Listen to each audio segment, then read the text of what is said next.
보통의 존재가 내가 아닌 것을 시기하지 않으며 차가운 시선을 견디고 있는 그대로의 나로서 살아가기 위하여.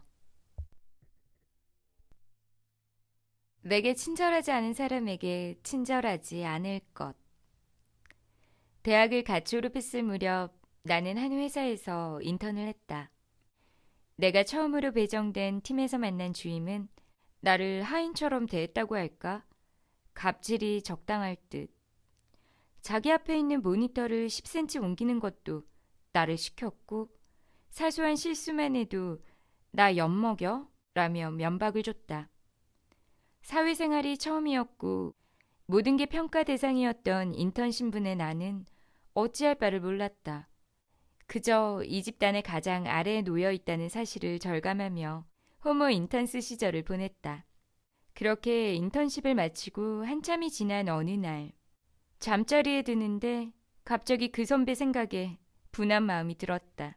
내가 정말 참을 수 없는 건 그녀가 나에게 한 행동이 아니라 그런 상황에서도 표정 한 번 바꾸지 않은 나 자신이었다.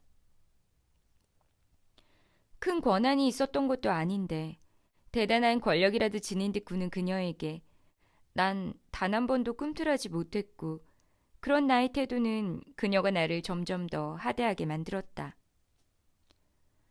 좀 다른 경우이긴 하지만 민주화 운동을 하다 고문을 당했던 사람들이 과거를 떠올리며 괴로워하는 이유는 그때 겪었던 고통이 아니라 고문관에게 잘 보이려 했던 자신의 비굴함이라고 했다. 사람의 자존감에 치명상을 끼치는 건 부당한 대우 자체보다 부당한 대우에 굴복한 자기 자신인 거다. 그러나 우리에게 친절하지 않은 이에게, 우리를 존중하지 않는 이에게 친절하려 애쓰지 말자.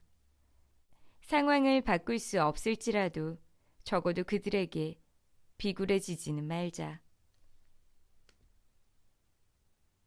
인스타그램이라는 신세계에 입성을 할 무렵 랜덤으로 사진이 보여지는 피드에서 약간의 과장을 보태 허리까지 가슴인 엄청난 글래머의 사진을 보았다. 그녀의 인스타그램에 들어가 보니 말로만 듣던 럭셔리 SNS였다. 예쁘고 몸매 좋고 명품을 휘감고 늘 해외여행 중인 그녀. 하지만 나에게 문화 충격을 준 것은 나와 다른 그녀의 삶이 아니라 그녀의 수많은 팔로워였다. 도대체 그 많은 사람들은 왜 그녀의 삶을 들여다볼까? 궁금해하며 계속 들여다보니 문득 아침에 맛있게 먹은 삼각김밥이 처량해졌고 득템했다고 좋아한 8,900원짜리 스팽글 가방이 초라해졌다. 미디어는 너무 쉽게 타인의 삶을 훔쳐볼 수 있게 하고 옛날 같았으면 평생 모르고 살았을 이들의 완벽해 보이는 삶은 우리의 호기심을 자극한다. 그런데 과연 그 호기심은 무료일까? 자신을 비참하게 만드는 법이라는 책에는 타인의 삶을 훔쳐보며 내 삶과 비교하는 것이 자신을 비참하게 만드는 법이라는 이야기였다. 우리 역시 약간의 호기심을 충족하기 위해 타인의 삶을 구경하고 그 대가로 비참함을 지불하고 있는지도 모른다. 하지만 그렇게 충족된 호기심으론 어떤 것도 얻을 수 없다. 그 에너지와 호기심은 어디까지나 자신의 삶을 돌보는데 사용해야 한다. 그러니 타인의 삶에 기꺼이 친구는 되어주되 관객은 되지 말자. 몇 장의 사진으로 요약된 그들의 삶보다 우리에겐 우리의 삶이 더 소중하다. 떳떳한 자신에게 자부심을 느낄 것. 내가 어릴 적엔 성공시대라는 TV 프로그램이 있었다. 성공한 사람들의 일대기를 보여주는 방송이었는데 매주 인물이 바뀌었지만 이야기의 서술은 언제나 동일했다. 과거의 비참한 현실과 현재의 성공을 대비시켰고 엄청난 노력과 불굴의 의지가 그 간격을 메운다. 그걸 보고 있노라면 아무리 힘든 상황이라도 노력으로 극복하고 성공할 수 있을 것 같은 기분이 들었다. 어른이 되어 생각해보니 그건 능력주의의 시작이었다. 개인의 능력과 노력만 있으면 누구나 성공할 수 있다는 자기계발서 같은 이야기. 그러나 능력과 노력은 성공의 마스터키가 아닌 여러 요인 중 하나에 불과하다. 게다가 과거에 그런 성공 신화가 가능했던 건 그때는 한국이 고성장 시기였고 다들 지질이 못 살아서 개인 간 자본의 차이가 크지 않았기 때문이다. 하지만 지금은 다르다. 개인이 계층을 이동할 기회를 찾기 어렵고 공정한 능력주의의 전제 조건인 기회의 평등은 지켜지지 않은 채 부모의 자산, 배경, 계층의 이어달리기가 진행 중이다. 물론 여전히 능력과 노력으로 큰 성과를 이룬 이도 있으나 그렇다 해서 노력과 능력만 있으면 누구라도 성공할 수 있다고 말하는 건 진실이 아니다. 그들에겐 운이라는 비능력적인 요소가 동반되었고 소수의 예외가 전체를 대변할 수 없기 때문이다. 그럼에도 노력, 능력, 성공이라는 등식은 게으름, 무능, 가난이라는 등식으로 자동 연산되어서 가난의 이유를 노력이 부족한 개인의 탓으로 돌리고 차별과 계급을 정당화한다. 무한한 기회가 열리는데도 가난한 것은 너희 탓이니 억울하면 출세하라고.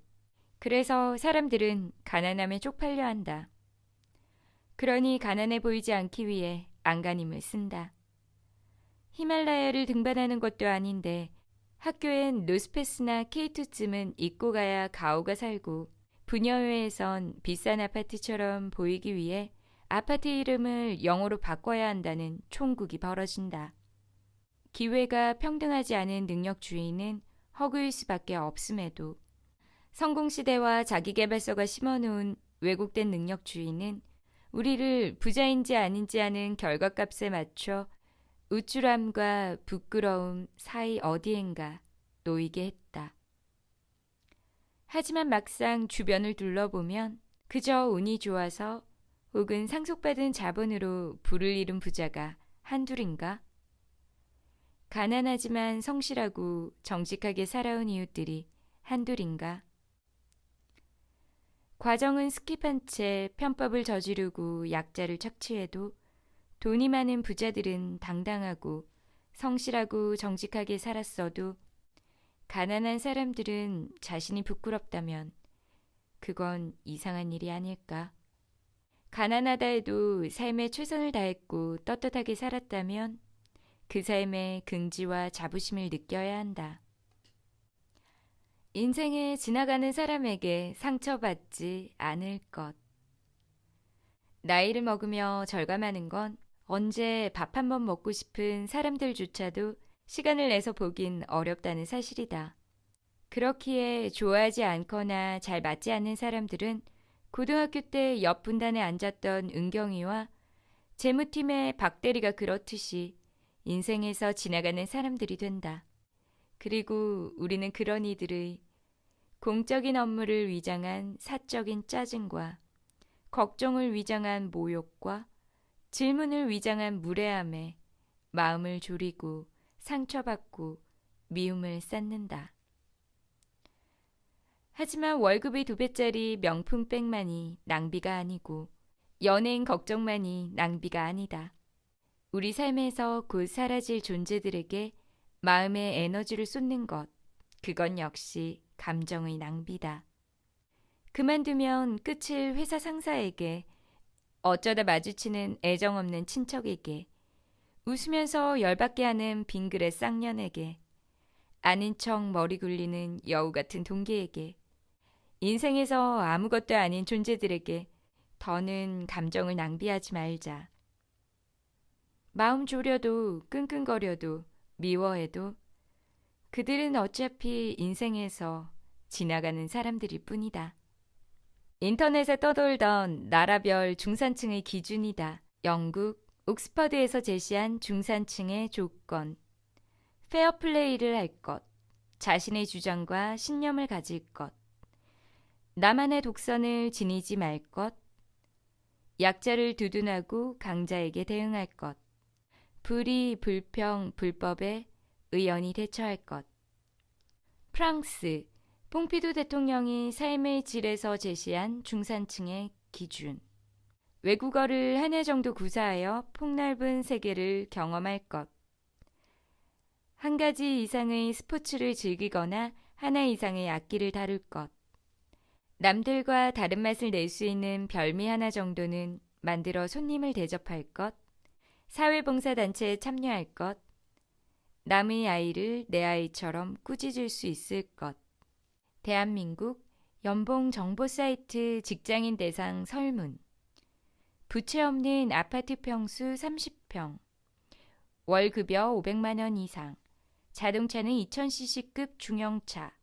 예금 잔액 1억 원 이상. 해외여행은 1년에 몇 번? 영국, 프랑스와 비교했을 때 우리나라 기준에 빠짐없이 등장하는 것. 그건 바로 숫자다. 한 번은 인터넷 서핑을 하다 나의 결혼 가능 점수를 알려준다는 배너 광고를 본 적이 있다. 사주 사이트인가 했는데 그건 결혼정보 회사 사이트였다. 나이, 키, 몸무게, 자산, 연봉. 수많은 숫자를 입력하고 나면 소고기 등급을 매겨 나의 결혼 점수도 알려준다는 거였다. 이게 진정한 의미의 한국형 알파고가 아닌가 싶었다. 우리는 무엇이든 숫자로 측정하는 것을 너무 좋아한 나머지 나 자신의 값어치를 매기는 것도 자연스럽게 받아들인다. 그렇게 세워진 숫자의 삶 속에서 개인의 이력에 쓸 숫자들을 위해 분투하고 집을 평수로 관계의 금을 끊고 파업이나 집회가 있으면 어떤 가치 충돌인가가 아니라 얼마의 돈을 손해보고 있는지를 헤드라인으로 읽는다. 그야말로 가치는 잊은 채 서로의 값어치만 묻는 숫자의 삶이다. 여기서 숫자라는 건 언제나 비교하기 쉽고 서열을 매기기 용이하다는 특징이 있다. 예를 들어 세모와 동그라미를 비교하여 서열을 매길 수 없지만 1과 2를 비교하여 서열을 매기는 건 누구나 할 수 있다. 결국 숫자의 삶이란 쉴 새 없이 비교하며 서열이 매겨지는 그런 삶인 것이다. 그 안에서 우리는 낮은 값어치가 매겨질까 안절부절하고 자기의 위치와 서열을 끊임없이 확인한다. 그런데 과연 삶의 모든 것을 숫자로 측정할 수 있을까? IQ가 지혜를 측정할 수 없고 친구의 숫자가 관계의 깊이를 증명할 수 없다. 집의 평수가 가족의 화목함을 보장할 수 없고 연봉이 그 사람의 인격을 대변할 수 없다. 진정한 가치는 숫자로 측정되지 않는다. 그러나 만약 당신이 우월한 존재가 아닌 비교할 수 없는 존재가 되고 싶다면 가장 먼저 삶에서 숫자를 지워야 할 것이다. 삶의 가장 중요한 것은 숫자가 담을 수 없는 것들에 있다.